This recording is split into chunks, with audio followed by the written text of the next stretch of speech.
Hey everybody, it's Jason Blaha here. I thought I would sit down and do a video for you guys and gals. I'm gonna hurt some feelings today.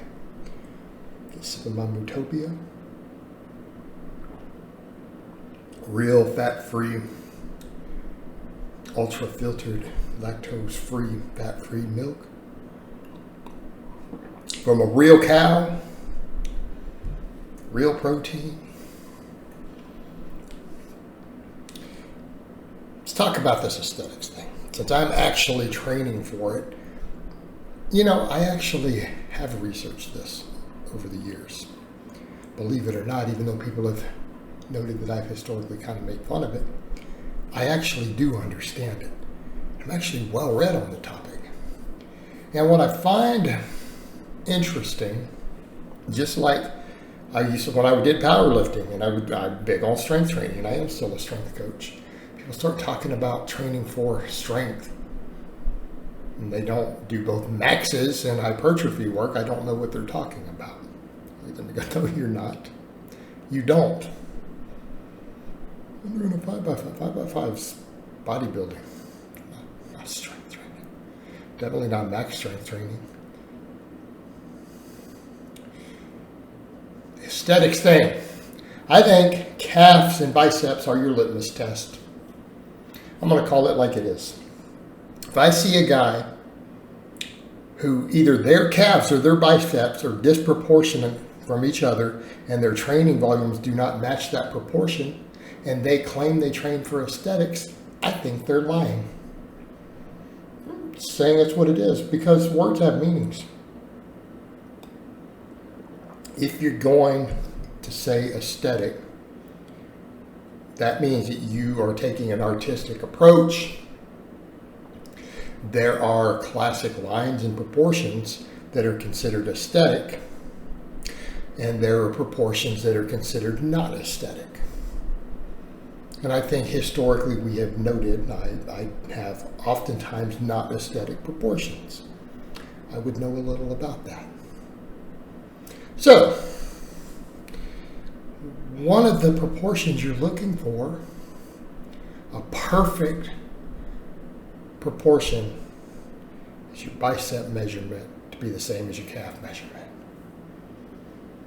Right? We know this. You know this, right? I mean, you guys are going to come in and not train their calves, but they're going to say, ziz, brah, aesthetic as fuck, brah. Ziz trained his calves.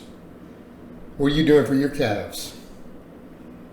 See, because even though the guy died young and tragically, and I think it was ridiculous that he did actually understand the concept of aesthetics. And he did actually strive to do that. So then you have people still to this day, all these years later, they're using that and they'll look up to him. Why aren't you doing it then? And here's the litmus test. If your training volumes do not favor the smaller of the two, you're not training for aesthetics.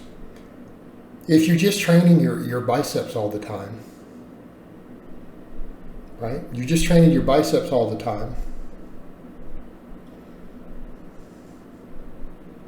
and not your calves, and there's 3 inches difference in their size, you're just training to have big arms. And that's okay. Lots of guys want big arms.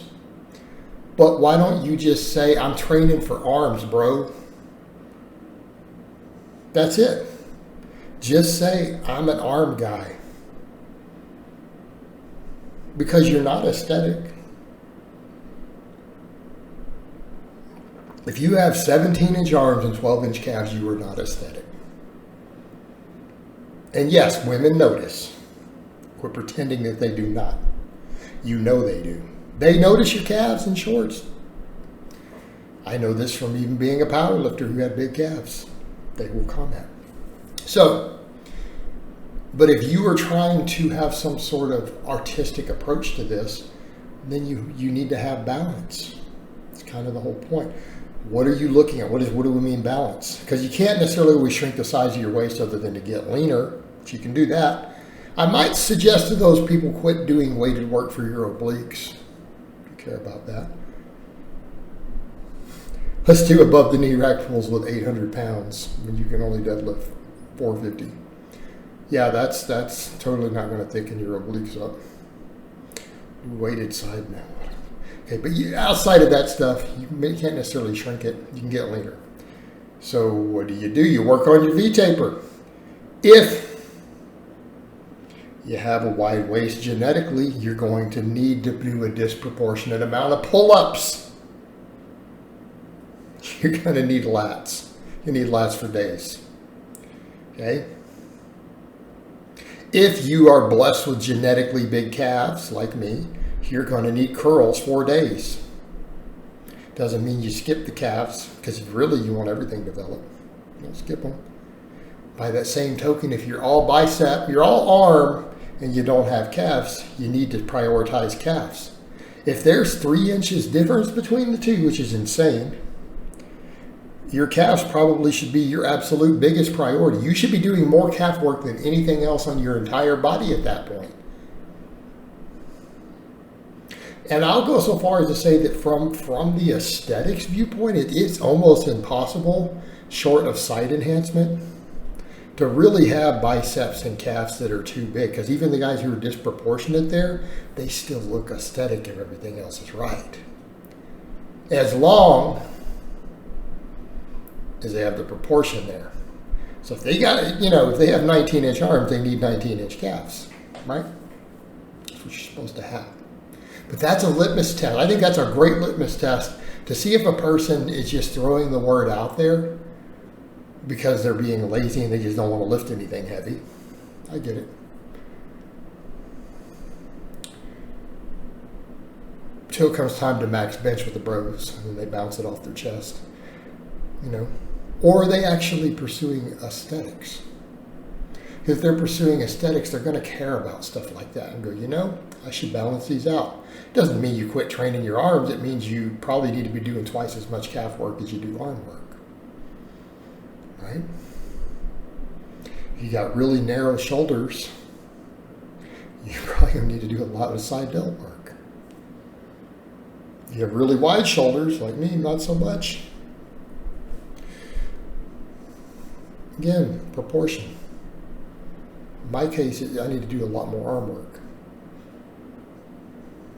But I'm on the other end. Okay? But that's the whole point. You could use calf to arm size is a perfect litmus test to see if someone really trains for aesthetics or not. I think it's a great one. It's my opinion. All right, guys, but that's really all I have to say on that today. I hope it's been informative, and I'll talk to you guys next time.